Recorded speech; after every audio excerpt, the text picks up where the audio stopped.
Hello aspirants, welcome to free job guide Telugu YouTube channel. ఇవాళ వీడియోలో national hydro electric power corporation నుంచి ఒక కొత్త నోటిఫికేషన్ అయితే రావడం జరిగిందనమాట. సో ఆ నోటిఫికేషన్కి సంబంధించినటువంటి పూర్తి వివరాలు మనం ఈ వీడియోలో తెలుసుకోబోతున్నాం.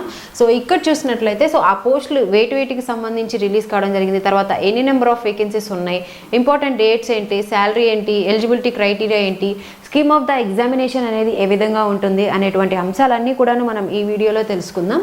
సో ఇక్కడ చూసినట్లయితే ఈ డెసిగ్నేషన్ వచ్చేసరికి అసిస్టెంట్ రాజ్యభాష ఆఫీసర్, అదేవిధంగా junior engineer, supervisor in IT, senior accountant S1 Hindi translator పోస్టులకు సంబంధించి ఈ నోటిఫికేషన్ అయితే రావడం జరిగిందనమాట. టోటల్గా 248 పోస్టులకు కానీ ఈ నోటిఫికేషన్ అనేది రిలీజ్ చేశారు.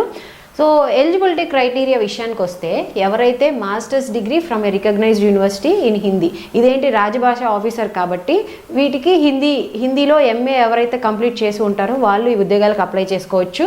అదేవిధంగా diploma in civil engineering, inter CA pass or inter CMA pass అయిన వాళ్ళు, మిగతా ఏంటంటే ఈ జూనియర్ ఇంజనీర్కి ఈ పోస్టులు ఇంజనీరింగ్ సంబంధించినటువంటి పోస్టులు ఏవైతే ఉన్నాయో అవి కంప్లీట్ చేసి ఉండాలన్నమాట. సో దీని తర్వాత graduate with DOE ACC A level course. So ఇది మనకి national institute of electronics and information technology ద్వారా ఈ సర్టిఫికేట్ అనేది ఇస్తారనమాట. సో ఈ సర్టిఫికేట్ కూడా ఉన్నవాళ్ళు ఈ ఉద్యోగాలకి అప్లై చేసుకోవచ్చు అని చెప్పేసి చెప్తున్నారు. Now coming to the salary విషయానికి వస్తే పోస్ట్ని బట్టి 27,000 నుంచి 1,40,000 వరకు వీరి యొక్క శాలరీ అనేది ఉంటుందన్నమాట.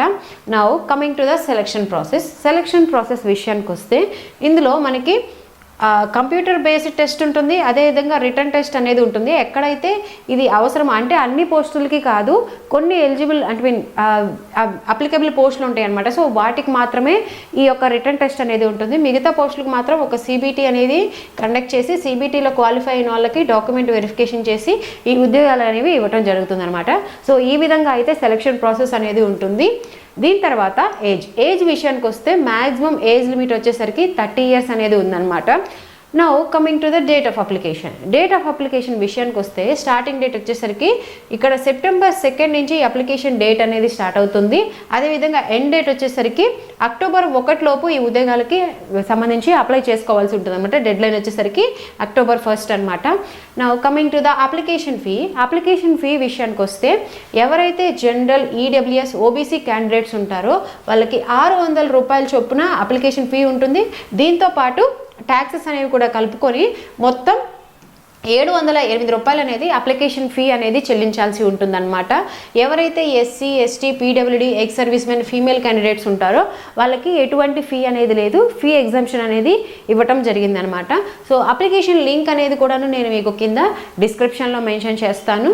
సో ఇది మనకి ఇవాల్టి నోటిఫికేషన్. సో ఈ నోటిఫికేషన్ గురించి మీకు ఇంకా ఏమైనా డౌట్స్ ఉన్నా కానీ నాకు కమెంట్ బాక్స్లో కమెంట్ చేయండి, నేను మీకు వెంటనే రిప్లై ఇస్తాను. సో ఇలాంటి అప్డేట్స్ అన్నీ కూడాను మనకు ఒక టెలిగ్రామ్ ఛానల్ ఉందన్నమాట. ఆ టెలిగ్రామ్ ఛానల్లో నేను మీకు ఎప్పటికప్పుడు పోస్ట్ చేస్తూ ఉంటాను. ఎవరైతే టెలిగ్రామ్ ఛానల్లో జాయిన్ అవ్వలేదో ఆ టెలిగ్రామ్ లింక్ అనేది కూడాను నేను మీకు కింద డిస్క్రిప్షన్లో మెన్షన్ చేస్తాను, మీరు టెలిగ్రామ్ ఛానల్లో జాయిన్ అవ్వచ్చు.